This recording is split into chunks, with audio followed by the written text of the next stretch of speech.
Hey, so we're so glad that you're checking out this video, and our prayer is that it helps those who are far from God become committed followers of Jesus Christ. However, what we don't want is for this video to be a replacement for church. It can't be a replacement for church. We believe that the gathering of believers in covenant community with other believers at the local church matters. And what's more is that God designed us to be in community with one another. That said, if you're in the North Georgia area and you don't have a church you call home, we'd love to have you come and visit Brainerd, North Georgia. I'm praying that this message serves as a blessing to you, that it helps you, encourages you, and even challenges you, all the while bringing you closer to Jesus. So again, super excited that you're checking out this video. Just don't treat this video as a replacement for church, and I think that the Lord will honor that and see your commitment to the local church. All right, you guys ready to dig in? Okay, so today we're going to be covering two chapters. Don't start sweating or panic. Don't worry, we're not going to go through every nook and cranny of every single portion of these chapters because it's a lot. We would be here for an hour and a half. Some of you are like, yes, I would love that, but the rest of you are like, I want to eat. And so I get it, and I understand I would like to eat. So all that to be said, just know that we're going to be covering a good bit, but our focus and our attention is really going to be in chapter 4. But as Nick rightly had an opportunity to be able to read, we got to start at 3 before we obviously get to chapter 4, all right? That in mind, there was an individual by the name of David Helm. He's a pastor up in Chicago, a noted author as well. He asked a question that relates to these two chapters that I think will be very, very helpful for us to be able to think about and entertain to answer today with our chapters that we're going to be covering. Here's the question. He asked, how does one accomplish something great for God? How does one accomplish something great for God? Nehemiah is going to be able to answer for you and for me that we need to be able to look to accomplishing things for God by committing to a work that He has asked of us to do, and then to be reminded that we don't do this work by ourselves, and what's more is that we need to be a people that can depend upon God to do something that's far much more greater than you and me can handle on our own. Nick read a very brief amount of what it meant to see people who said, we're going to commit to this work and we're going to do it together. And what's more is chapter 4 reveals that outside of the grace of God, the power of God, and the enablement of God, you and I can do nothing that's great for Him. We need Him. In fact, if I had to say, hey, here's the big idea that Nehemiah is attempting to convey from chapter 3 and chapter 4, it would be the following. I believe wholeheartedly, church, that believers must commit to God's work and depend on Him completely to advance the gospel, even in the face of opposition. Now think about this for just a moment. There are two key words in that main idea, that believers need to commit to God's work. We need to say to one another that the work that we are going to do matters, and what's more is that we need to depend upon Him to do that work. And you may wonder, well, what's our work? Because we're obviously not like Nehemiah. We're not building a wall, right? But God has given us a task far much greater than any one single person can do on their own. Jesus Himself said in Matthew 28:18 through 20, that all authority has been given to Him on heaven and on earth. And He said, go make disciples of all nations, baptizing them in the name of the Father and of the Son and of the Holy Spirit. That is our task. That is what our assignment is. And I'll tell you guys something. We can be inspired to do all that we can to fulfill the Great Commission, only to find out that we cannot do it on our own, and that God commissioned the church at large, all of us in this room, to fulfill that mission. And we will quickly find out that what we need is the presence of God and the power of God to accomplish that task. In other words, we need to depend upon Him to do that. And I'll tell you, any time that the church is roused up to say the gospel matters, how we live matters, and how we need to work to that end to perpetuate the gospel, well, isn't it interesting that when the church gets to work, so does Satan? To disrupt the church, to discourage the church, to somehow confuse the church, and to do all that he can to stop the church from advancing the gospel. Well, the truth is, we know how the book ends. And God's going to win. And nothing is going to stop His church from accomplishing His purposes. And today, we will see how it's no different than that God came and rallied around His people that wanted to accomplish His work, to say, I'm there with you, to come alongside you, so that you will learn to depend upon me to accomplish this work. And here's how we're going to look at this text. It's going to be 2 points that we'll walk through. One of them, it'll be rather short because you're going to see very quickly how chapter 3 is rather repetitive on purpose, okay? So chapter 3 we're going to cover, and we're going to see how believers must commit to do the work together. Not one person, but everyone. Secondly, in chapter 4, where we'll spend the majority of our time, we're going to see how believers must depend upon God to advance the work. We need Jesus by our side to do this work. All right? Let's begin with this first point. In that, as believers, you and I must commit to do the work together. Now, Nick read through a few verses here, but let me point your attention beyond these verses as well. But look at verse 1. It says, the high priest Eliashib and his fellow priests began rebuilding. Okay? Then skip over to verse 3. The sons of Hassanah built the fish gate. Go down to verse 6. Joadiah, the son of Pasaiah, and I have no idea how to say that, son of the other name that I have no idea how to say, repaired the old gate. Okay? Skip down to verse 13. Hanun and the inhabitants of Zanoah repaired the valley gate. Verse 15. Shalom, son of Kolhazan, ruler of the district, repaired the fountain gate. You guys get the idea? Name after name after name after name, location after location, individual by individual, they all rallied together to say, from what they agreed to do in chapter 2, let's get the work done. Now, what's beautiful here is that everything accomplished in chapter 3 is a testimony of people coming together, unified, to accomplish a goal greater than themselves. They realized very quickly that this is a massive task, and we need one another to accomplish this.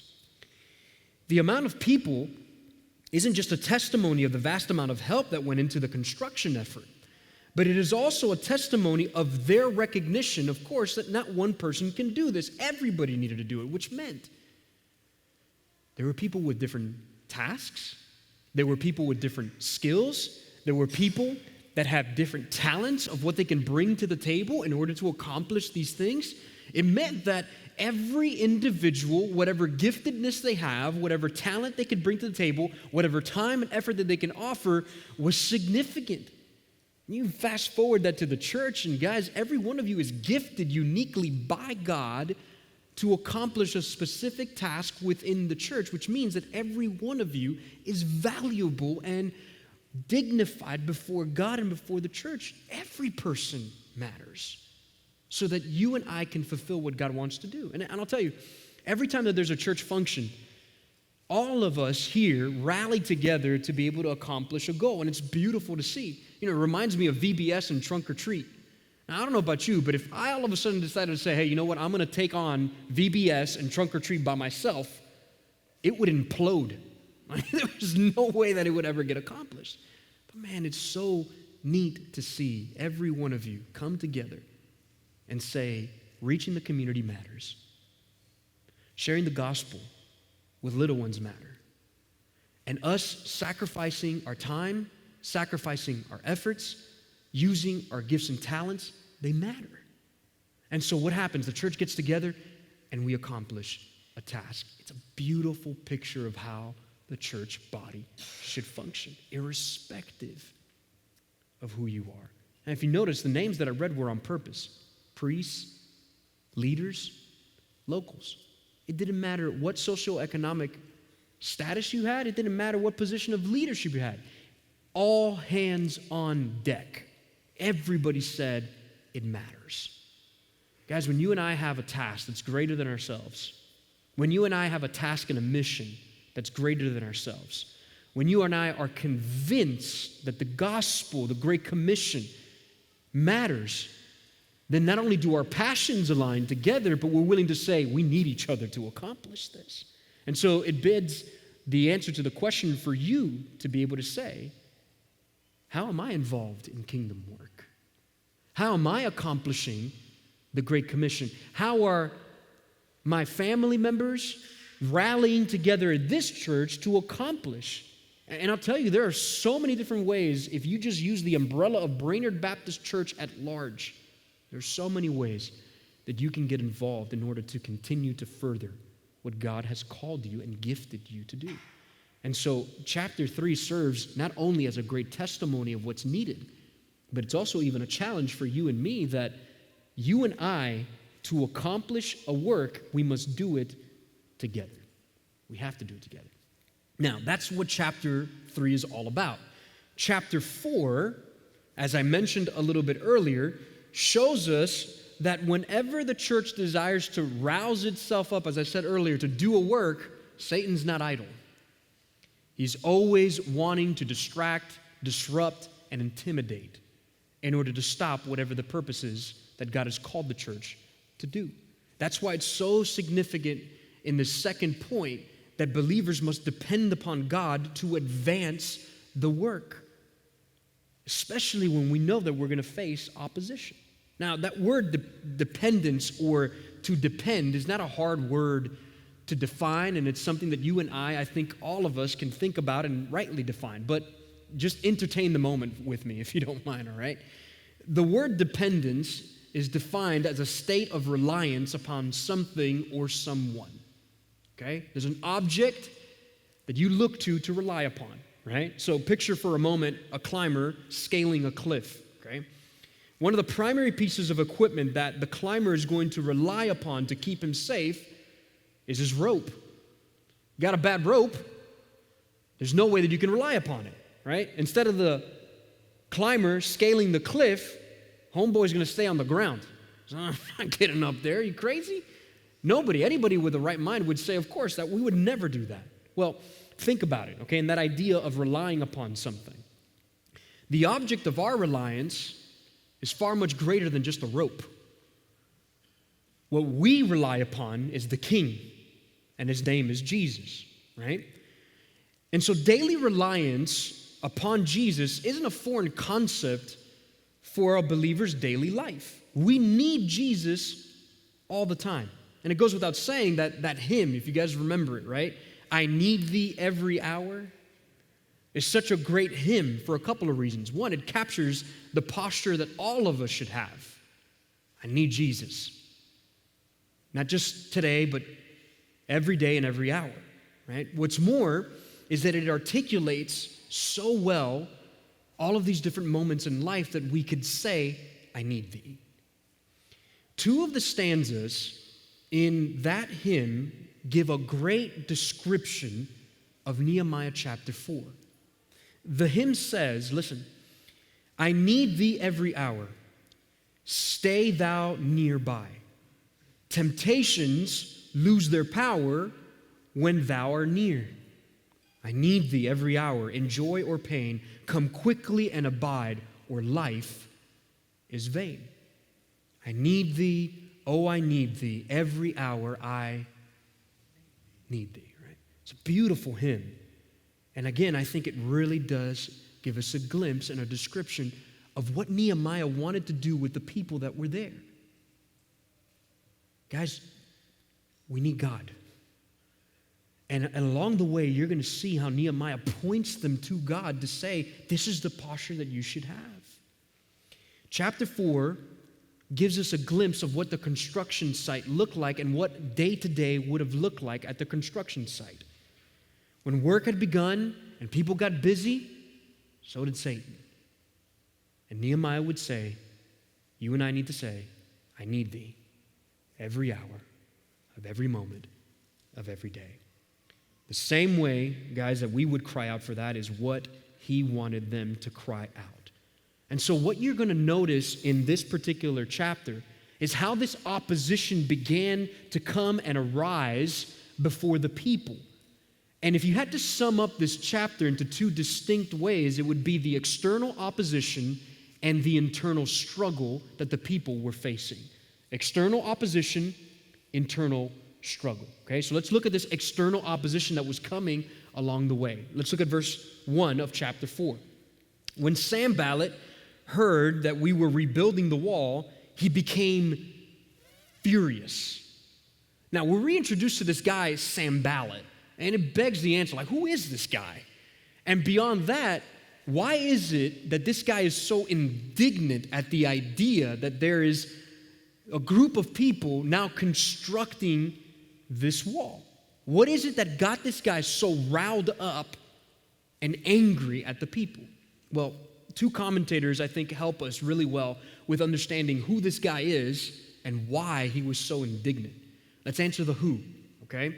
Sanballat was a governor of Samaria, and in the latter half of the 5th century, he was one of the chief opponents of Nehemiah.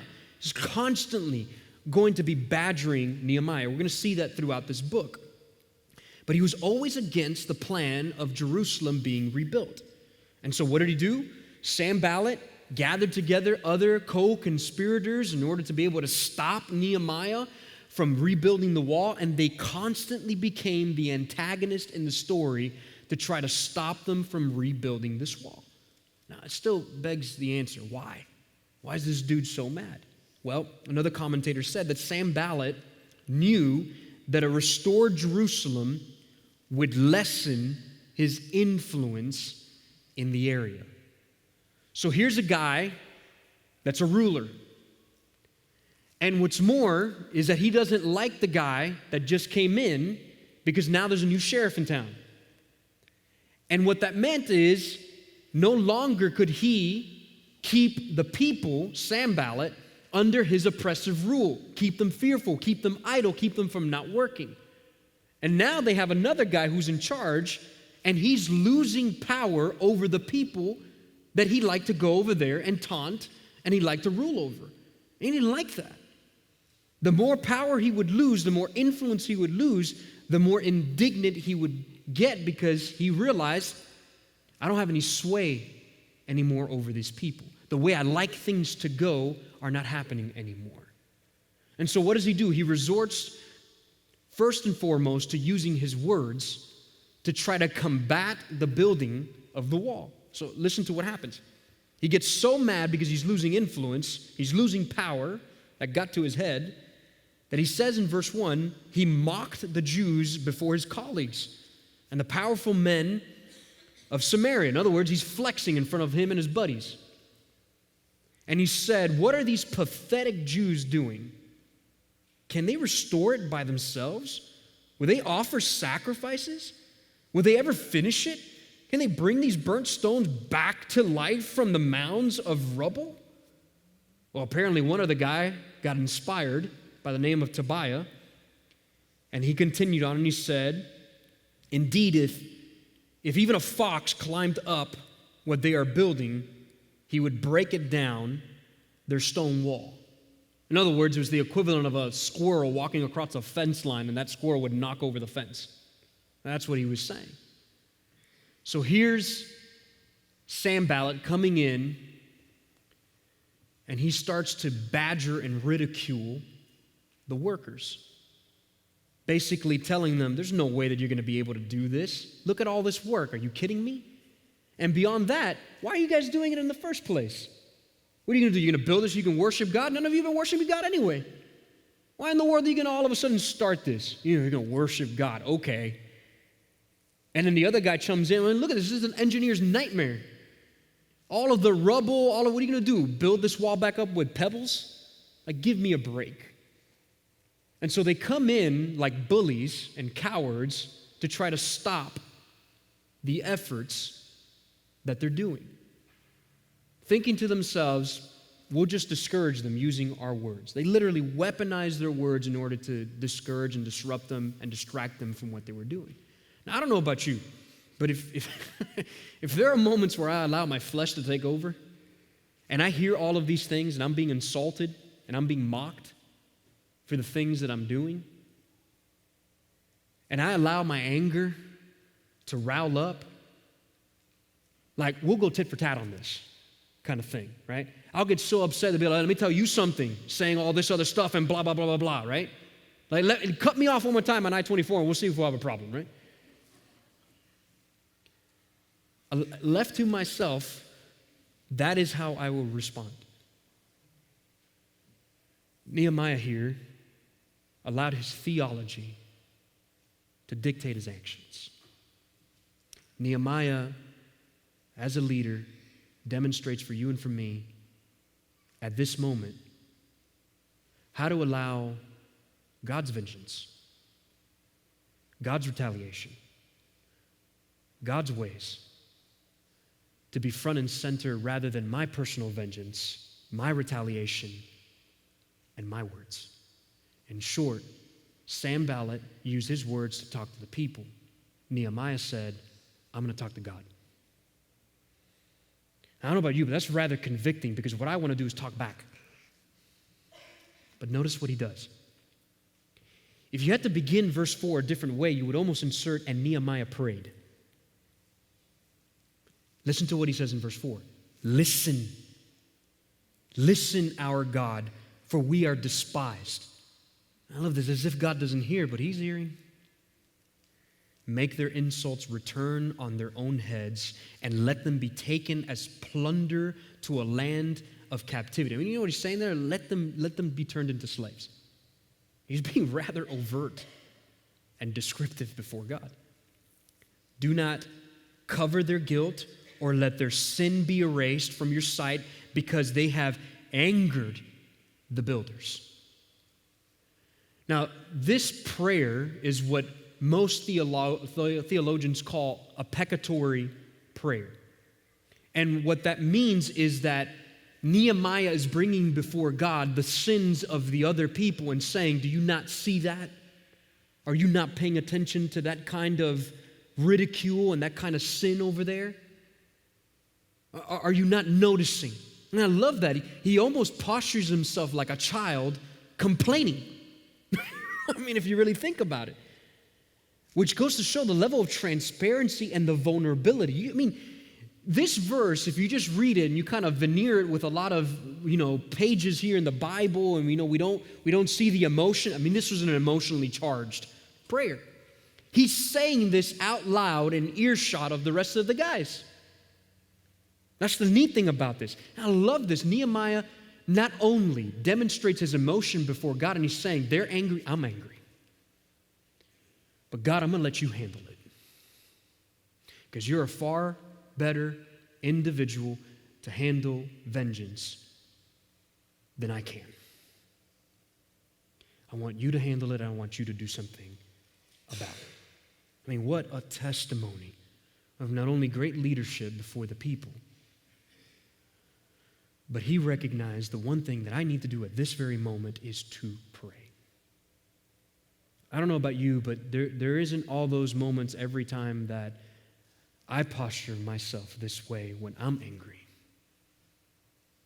And what a call for all of us as believers to say, when we're emotional, when we're ridiculed, when we're mocked, do we go before the Lord in this kind of way? When things hurt, when, as the hymn said, in joy or in pain, or when temptation comes my way, oh God, I need thee. I need thee. Nehemiah here shows us this is better left to you, God. And so what happens? Well, notice what verse 6 says. So we rebuilt the wall until the entire wall was joined together up to half the height, so they did half the job. For the people had the will to keep working. It's beautiful, but they said, we'll leave it to God, we'll keep on working. Leave it to God, we'll keep working. Well, that didn't stop Sanballat. That wasn't enough. Notice what verse 7 says. When Sanballat, Tobiah, and the Arabs, the Ammonites, the Ashdodites, heard that the repairs to the walls of Jerusalem were progressing and that the gaps were being closed, they became furious. Why'd they get furious? Well, you have a bunch of guys that have a power trip and the people aren't listening. And so it got to their head and they're saying these people are not submitting to us and our authoritarian kind of ways. And so what do? They plotted. Verse 8, they all plotted together to come and fight against Jerusalem and throw it into confusion. So they stepped it up and they said, we'll know what we do. We're going to come at them from all sides and we're going to do all we can to distract them. Now, it's not by any coincidence that Nehemiah lists the different places and locations and the peoples there in verse 8. He does that, and many commentators would agree that now what they were attempting to do, because literally Israel's surrounded by its enemies to come from the north, from the south, from the east, from the west. Let's come at it from every different direction so that they are overwhelmed at the thought that if we continue the work, they're going to come at us. So that was their plot. They wanted to do that. What's more is that they even furthered their plot. Skip over to verse 11. We'll come back to verse 9, I promise, and 10. But they kept plotting and they kept saying, and our enemies said they won't realize it until we're among them and can kill them and stop the work. In short, they wanted to scheme their way in and even stop them, so much so to kill them in order for that work to stop. I mean, they were becoming murderously furious at the rebuilding, and those were the measures that they were going to take. In the midst of all of this, Nehemiah did two things as they plotted. He had to take action, clearly, because they had murderous intent, and then he had to also do something else in order for the people of God to understand how they need to depend upon God to further the purposes. So, don't read verse 9. Don't look at it. Oh, some of you did already. Keep going. Verse 12.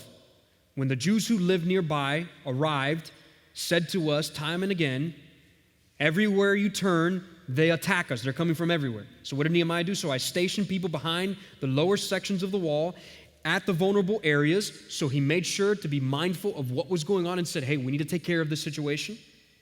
Make sure that I'm aware of what's happening and where the vulnerable points are. I stationed them by families with their swords, spears, and bows. After I made an inspection, I stood up and I said to the nobles, the officials, and the rest of the people, don't be afraid of them. Okay? Now, he strategized. He's a great leader. We've got to fix this. But that went hand in hand with what he did first and how he encouraged the rest of the people to do something that he already modeled before them. Now read verse 9. So we prayed. Does it say, so I prayed? No. We prayed. Now all of a sudden the posture that Nehemiah had is the same posture that they all had. Now they're like, okay, you know what? Let's take it to God.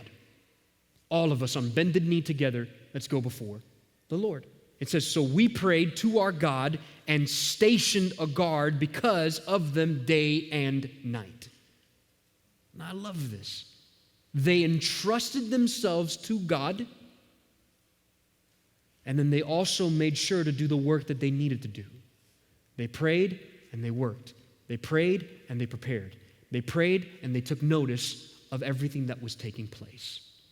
Now, here's what Nehemiah also inserted into them. Because these people were weary at the work. They were fearful and discouraged to know that at any moment anybody can come by. And so Nehemiah, with his leadership tactics, did what he did to do and needed to do in order to keep them safe. But then he did something further to help them understand how they needed to depend upon God. Nehemiah didn't just have sound tactics. Nehemiah got to preaching. Look at verse 14, the latter portion. He says, hey, don't be afraid. Remember the great and awe-inspiring Lord, and fight for your countrymen, your sons, your daughters, your wives. So he says, think of your own people and make sure that you're strapped. Fight if needed, okay? But then, this is what I love about Nehemiah. Nehemiah doesn't say, hey, I've arrived. Y'all don't need to be afraid. Look at all the sound tactics and leadership that I got here, man. I mean, if he would have been a Navy SEAL, he would have been a Navy SEAL. I mean, look at everything. Look at all the people I got around here, man. Even the vulnerable spots, we got them covered. I got the sharpest swords you can find in Jerusalem. No. He didn't posture himself as a leader to be the hero. He says, you look to God to be our hero in this kind of situation. I shouldn't be the one that's encouraging you. I shouldn't be the one that you should be relying upon and giving your strength to. Man, we got Nehemiah, right? He's like the new Samson. No. Look to the great and awe-inspiring God. That's who you need to depend upon and look to give you strength when you're fearful, when you're discouraged, when you're distracted, when you think that everything is out of control. This is beautiful. Okay, watch what happens. They prayed. For years on end, perhaps they had never experienced what it meant to be marked by God's presence. For years, perhaps, they had never experienced, what it meant for the rest of the world to see God's there. God's there. They had almost forgotten about all of that. But then look what happens in verse 15. When our enemies heard that we knew their scheme, so somehow or another, it got unraveled. And then look what happens. And that God had frustrated it. Not Nehemiah, not the rest of the people, God. God had frustrated it. Every one of us returned to his own work on the wall. Reinsert courage, reinsert faith, reinsert belief. Why? Because God acted. God did something. And think of the discipleship that's happening at that very moment where Nehemiah is saying, you see? See what happens when you go on bended knee before the Lord? And that's not to say that you don't work. I mean, this is where a lot of Reformed Calvinists just kind of get real uncomfortable, right? Because you have God's sovereignty over the situation and human responsibility written all over the place. They prayed, but they got to work. They prayed, but they prepared. They prayed, but they continued. It's this beautiful relationship that you have between you and God, that you pray, you give it to the Lord, but you keep on going. I love this. Here in this text, what you learn about God is that he is, in fact, in control. These men planned and plotted, never thinking to themselves that there is a greater one who's plotting and planning. In their minds, they're thinking, we'll do all this stuff, we'll even have murderous intent, and not think that our actions are consequential. No, they are consequential. God's watching. I love Psalm chapter 2, verses 1 and following. Listen to this.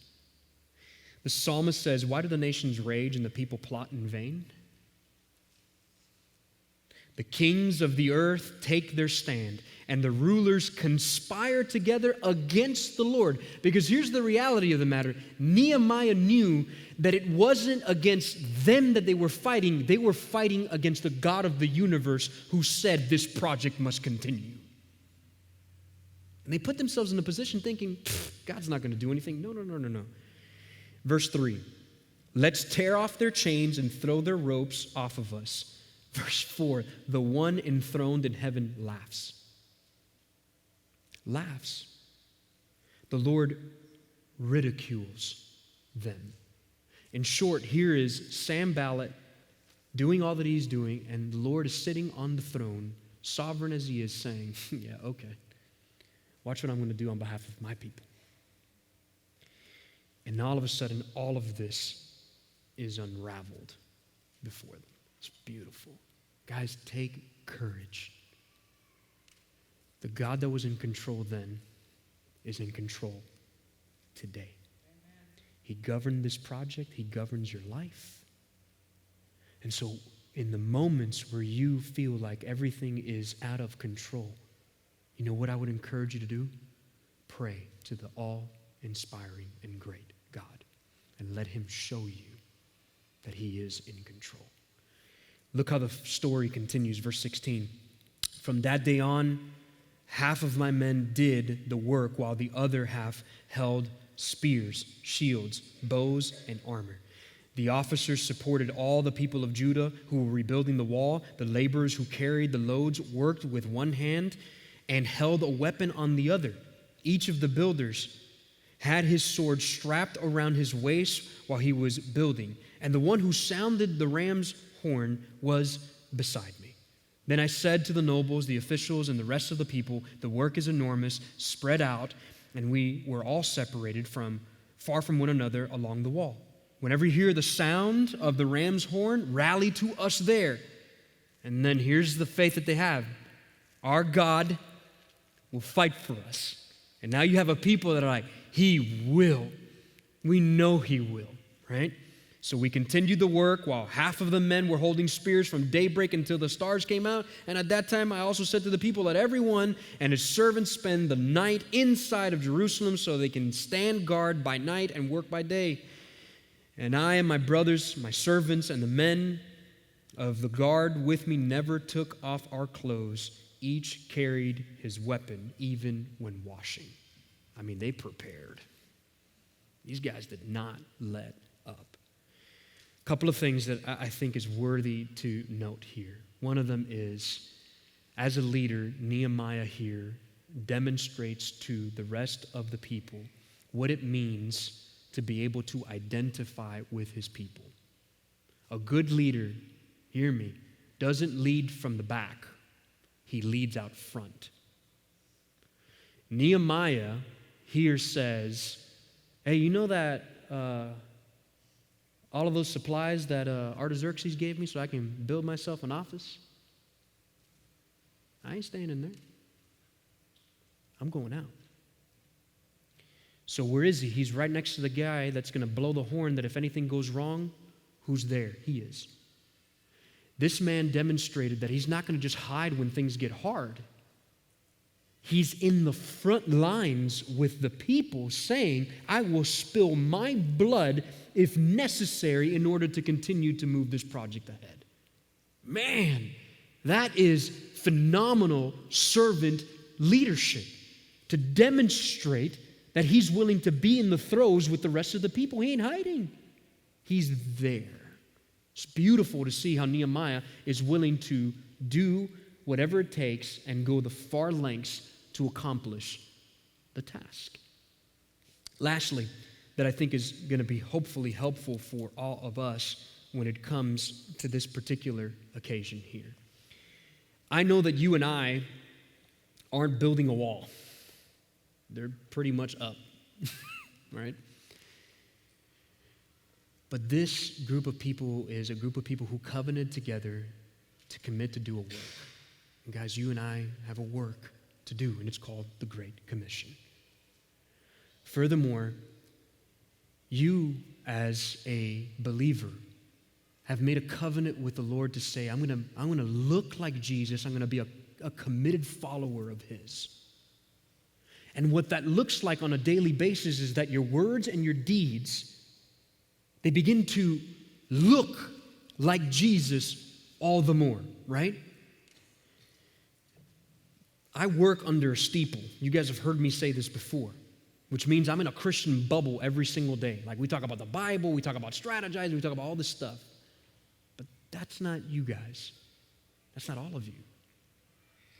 And isn't it interesting that when you covenant to say, I'm going to live a pure and holy life before the Lord, that all of a sudden opposition comes, doesn't it? And either through Satan or through others, you're constantly being tempted to compromise those convictions and that character that you have. And you get in environments where other people begin to question why you live the way that you do. Why are you like that? Why are you going to live pure like that? I mean, come on, it's 2022, for goodness sake. Are you serious? Like, just live by your own rules, do what you want to do, you do you. Nobody got to tell you how to do, live. And meanwhile, here you are in a posture saying, I'm going to submit my life before the Lord, and I'm going to live as He would want me to live. And so what happens? The barrage comes at you either through the whispers of Satan to say, look at you, you don't need to be living like that. What are you going to do? You haven't even read your Bible in a week. I know it's been a hard week, but you call yourself a Christian? And all of a sudden, the bombardment comes within your life. And what happens? You get discouraged, you get distracted, and you take your eyes off of the one that you need in order to walk you through those hard and difficult moments in life. Nehemiah would say, go to the great and all-inspiring God. Find your courage, find your strength, find everything that you need, because He knows, as I would know, as all of us would understand, that the moment you put a stake on the ground, you say, I'm going to live for God, that's when Satan starts to attack. And all the more that we should say, just like the hymn, I need you every hour, God. Because left to myself, I won't live for you, but I need you. And so what do? You pray to God, you ask Him for help, you get in the Word. You pray to God, you get in the Word. And you live for Him, you see His grace, and you see His strength moving you along the way. Guys, our covenant commitment to God matters. And my heart and prayer from North Georgia is exactly what we sang, is that as we work to fulfill the Great Commission, as we live covenant lives before God to say we're going to live like committed followers of His, that week in and week out as people come through these doors, they will see a people marked by His presence. Marked as a people that say, we go to Him in prayer, we live like we do because we believe in who He is. And listen to me, the testimony now that the rest of the nations were noticing is that God answers them. God is amongst them. Imagine for a moment what it would be like if this church was on fire for God and every person that went by says, God's there. God's in that person's life. Where you walk into the office, you go to school, and everybody's like, man, there's something different about that person. I can't put my thumb on it right now, but I'm telling you, there's something about them. And time passes by, and it goes and goes, and all of a sudden, the glory of God is seen within your life. And it gives you an audience with these people to be able to perpetuate the gospel. Guys, imagine for a moment if every person in this room walks into the office tomorrow morning and God is by their side and they know it and they're living for Him. Imagine what would happen. And then imagine if this church was set on fire for Him. It'd be a glorious thing to see, so that other peoples will know that God is there. My heart and my prayer for you guys is to go to Him and to live in such a way that everyone will know and they're convinced that when we do what we do, we're committed to the work. We do it together, and we're marked as a people that depend upon Him to complete that work in the face of opposition. And that's what these two chapters are all about.